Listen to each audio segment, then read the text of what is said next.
Sports medicine നമ്മുടെ എല്ലാ വിദ്യാലയങ്ങളിലും സ്പോർട്സ് മെഡിസിൻ ക്ലിനിക്കുകൾ നമ്മൾ ആരംഭിച്ചു.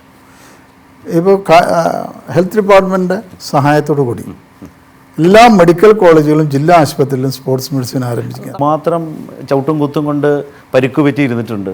ആരെങ്കിലും ഉണ്ടായിരുന്നോ സഹായിക്കാനും നോക്കാനും? അല്ലേ, മാറിക്കൊണ്ടിരിക്കുമ്പോൾ അതാണ് റിക്കവർ ചെയ്ത് വീണ്ടും ഫീൽഡിലേക്ക് വരിക എന്ന് പറഞ്ഞാൽ വലിയ കാര്യമാണ്. ഒരുപാട് സർജറി ഇതൊക്കെ കഴിഞ്ഞിട്ട് വരുമ്പോൾ നേരത്തെ ഞാനും കിഷോറും പറഞ്ഞുകൊണ്ടിരിക്കുമായിരുന്നു, എന്താണ് പഴയകാലം സർജറി ചെയ്ത് കഴിഞ്ഞാലേ പണ്ട് നമ്മുടെ കാലത്ത് ചെയ്ത് കഴിഞ്ഞാൽ സ്വന്തമായിട്ട് തന്നെ ഒരുപാട് വർക്കൗട്ട് ചെയ്യുവാണ്. ഞങ്ങൾ വലിയതായിട്ടുള്ള കാര്യങ്ങളൊന്നും അറിയുന്ന പോലുമില്ല, നമ്മുടെ ഒരു ഊഹം വെച്ചൊക്കെ. അതെ, അപ്പോൾ ഇപ്പോഴത്തെ കുട്ടികൾക്ക് ഒരുപാട് കാര്യങ്ങൾ പറഞ്ഞു കൊടുക്കാനും റിക്കവർ ചെയ്യാൻ വേണ്ടിയിട്ട് കുറച്ചുകൂടി സ്പീഡാണ് ഇന്നത്തെ കാലത്ത്.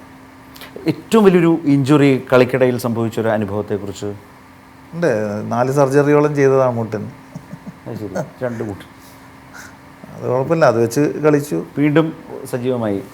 അതുകൊണ്ടാണല്ലോ അടുത്തത് പിന്നെയും ചെയ്യേണ്ടി വരും.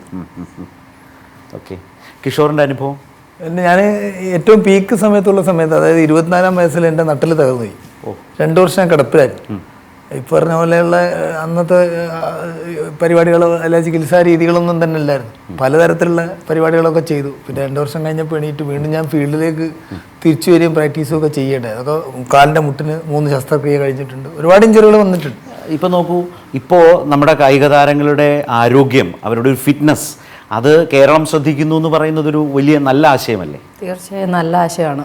കാരണം നമുക്കൊക്കെ ആ സമയത്ത് നമുക്ക് ഏത് ഹോസ്പിറ്റലിൽ പോകണം അങ്ങനെ പോലും അറിയാതെ പല അന്വേഷിച്ച് തേടി നടക്കുവാണ് എവിടെയാണ് നല്ലത്.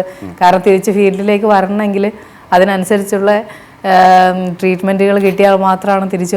എന്നാൽ പുറത്തേക്ക് ഗെയിംസ് ഇതിന് പോകുമ്പോൾ ഈ സൗകര്യങ്ങളൊക്കെ കാണാനും പറ്റുന്നു. തീർച്ചയായും എല്ലാം ഉണ്ടായിരുന്നു പുറത്ത്. ഇപ്പം കേരളത്തിൽ ഒരുപാട് അതൊക്കെ മെച്ചപ്പെട്ടു. ഒരുപാട് സ്പോർട്സ് മെഡിസിൻ പഠിച്ച ആളുകൾ ഇതിനകത്തേക്ക് സ്പോർട്സ് മെഡിസിൻ പഠിക്കാൻ വേണ്ടി തന്നെ ഒരുപാട് പേര് ഇതിന് വേണ്ടിയിട്ട് ഇറങ്ങുന്നുണ്ട്. ഇപ്പം പണ്ടെന്ന് പറഞ്ഞാൽ ആ സ്പോർട്സ് മെഡിസിൻ എന്ന് പറഞ്ഞിട്ട് അങ്ങനെ ഒരു വിഭാഗം തന്നെ ഇല്ലാത്തൊരു ഇതായിരുന്നു.